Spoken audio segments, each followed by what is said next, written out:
Iya, nggak apa-apa saudara. Engkau mungkin seorang istri yang merasa suamiku ini nggak pernah baik sama saya. Saya itu sudah baik sama dia. Teruslah berbuat baik, sebab adalah lebih baik jika kamu menderita karena berbuat baik daripada kamu menderita karena berbuat jahat, nggak ada upah. Iya, firman Tuhan terambil hari ini dari 1 Petrus pasal yang ketiga. 1 Petrus pasal yang ketiga. Saya akan bacakan ayat 17 dan ayat yang ke-18. 1 Petrus pasal yang ketiga ayat 17 dan ayat yang ke-18. Firman Tuhan berkata demikian. Sebab lebih baik menderita karena berbuat baik, jika hal itu dikehendaki Allah, daripada menderita karena berbuat jahat. Sebab juga Kristus telah mati sekali untuk segala dosa kita, Ia yang benar untuk orang-orang yang tidak benar, supaya Ia membawa kita kepada Allah. Ia yang telah dibunuh dalam keadaannya sebagai manusia, tetapi yang telah dibangkitkan menurut roh.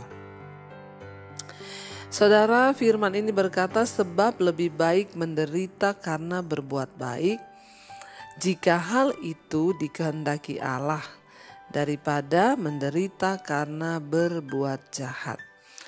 Kita tahu bersama kisah ini saudara, ya, surat ini ditulis oleh Petrus kepada jemaat-jemaat. Pada zaman itu ada begitu banyak orang yang tidak suka dengan orang-orang yang menjadi percaya kepada Yesus. Sehingga mereka difitnah, mereka dilakukan segala yang tidak baik kepada mereka. Ya, mereka dijahati, mereka ditekan, ya, mereka dianiaya. Dan Petrus memberi kekuatan kepada jemaat. Dia berkata bahwa firman Tuhan berkata, sebab lebih baik menderita karena berbuat baik, jika hal itu dikehendaki Allah, daripada menderita karena berbuat jahat. Banyak orang itu datang dan berkata, Bu, kenapa ya? Saya ini berbuat baik tapi difitnah loh. Saya ini berbuat baik tetapi balasannya saya terima yang tidak baik. Saya ini berbuat ini tapi kok orang-orang itu di luar menceritakan ya tentang saya itu begini. Kenapa ya? Padahal saya ini ya sudah berbuat baik. Saudara, Alkitab berkata, ya, adalah lebih baik kita menderita karena berbuat baik, ya, jika hal itu memang dikehendaki Allah. Artinya apa saudara? Memang ada waktu-waktu di hidup kita ini kita sudah berbuat baik tapi kita akan menerima balasan yang tidak baik. Dan memang itu dikehendaki Tuhan, diizinkan Tuhan. Ya, tetapi firman Tuhan menjamin adalah lebih baik, ya. Sebab adalah kasih karunia ketika kita menderita karena kebenaran. Ya, adalah satu kebaikan, adalah sebuah kebahagiaan jika kita ini menderita karena kita berbuat baik. Kita difitnah karena kita berbuat baik, puji Tuhan, haleluya 12 kali. Saya pun belajar untuk tidak mau mendengarkan fitnahan-fitnahan orang. Biasanya orang yang memfitnah itu orang yang gak pernah buat apa-apa saudara. Mereka hanya bisa menghakimi. Orang-orang begitu orang-orang yang tidak pernah melakukan sesuatu untuk pekerjaan Tuhan. Orang-orang yang gak pernah melakukan apa-apa tapi mulutnya itu di luar memang seperti itu. Tapi ya itu Tuhan izinkan, gak apa-apa. Teruslah berbuat baik karena firman Tuhan bilang lebih baik. Lebih baik kalau kita ini berbuat baik terus kita difitnah.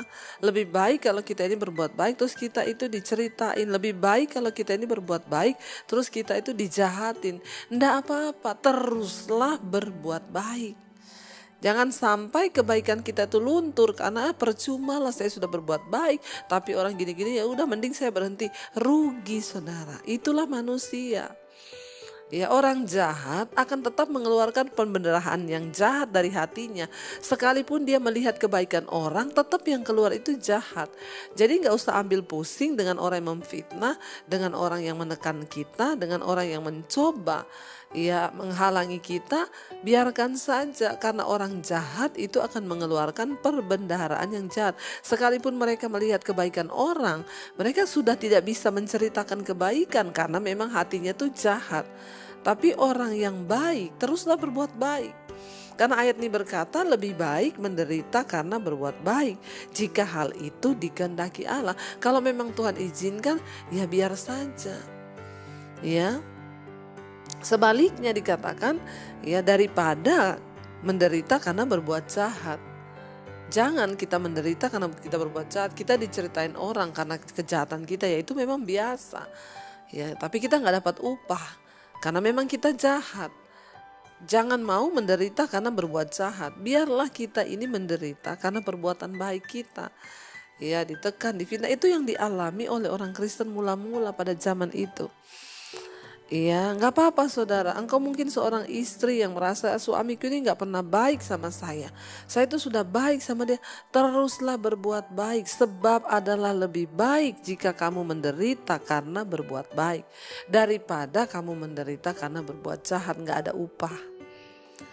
Ya, teruslah berbuat baik. Sebagai orang tua engkau berkata, aku ini sudah baik kepada anakku. Tapi kenapa balasannya seperti itu? Teruslah berbuat baik. Karena firman Tuhan bilang lebih baik engkau menderita karena berbuat baik. Ya, mungkin engkau berkata, saya ini sebagai seorang anak, saya sudah berbuat baik kepada orang tua. Tapi tetap aja gak pernah ya saya itu dibalas dengan yang baik. Gak apa-apa, teruslah berbuat baik. Karena untuk itulah kita dipanggil ya. Dan memang hal itu Tuhan kehendaki, ya sudah dijalani aja. Karena bukankah semua yang terjadi dalam hidup kita itu seturut dengan kehendak Tuhan.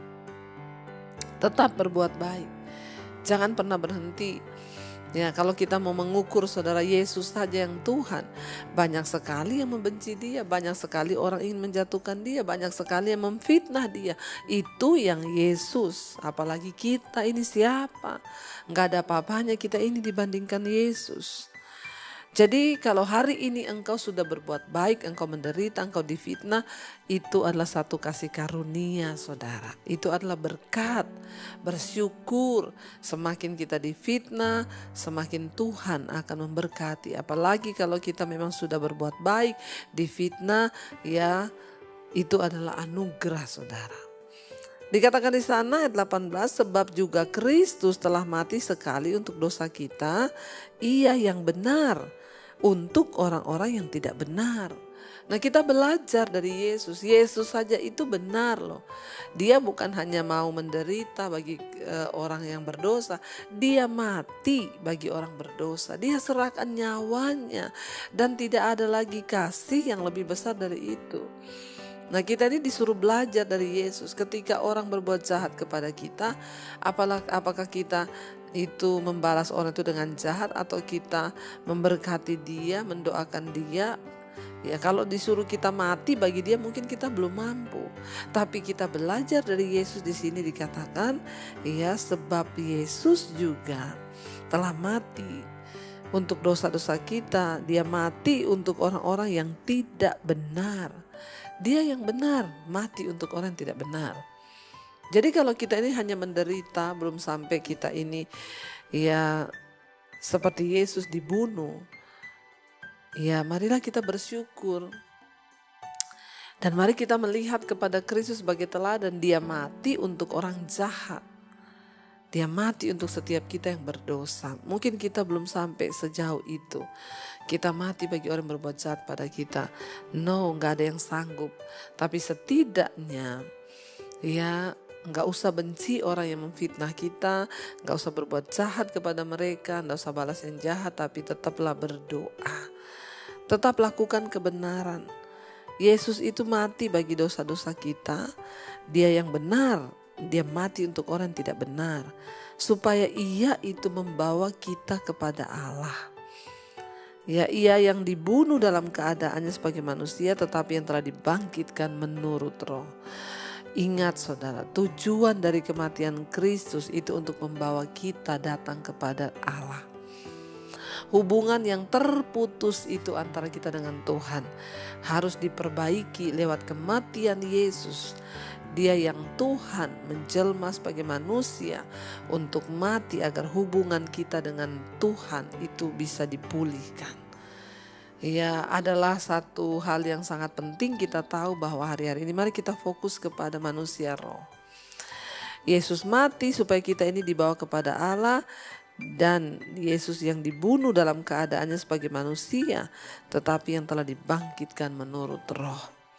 Ada satu kehidupan di dalam kekekalan yang saat ini sedang kita perjuangkan.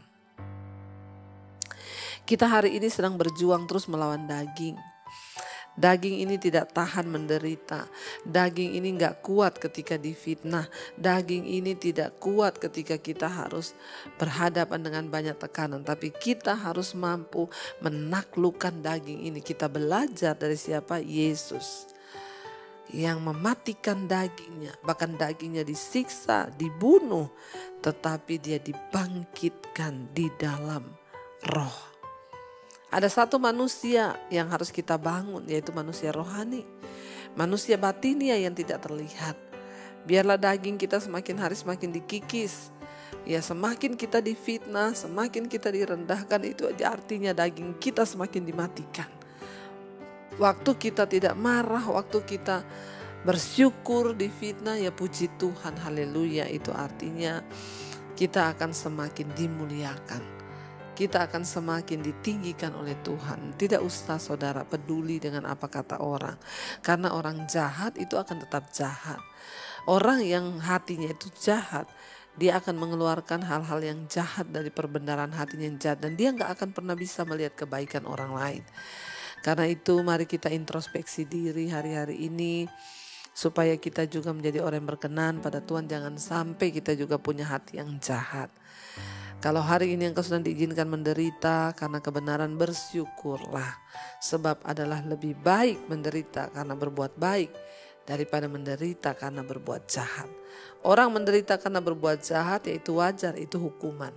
Tapi orang menderita karena berbuat baik itu adalah anugerah.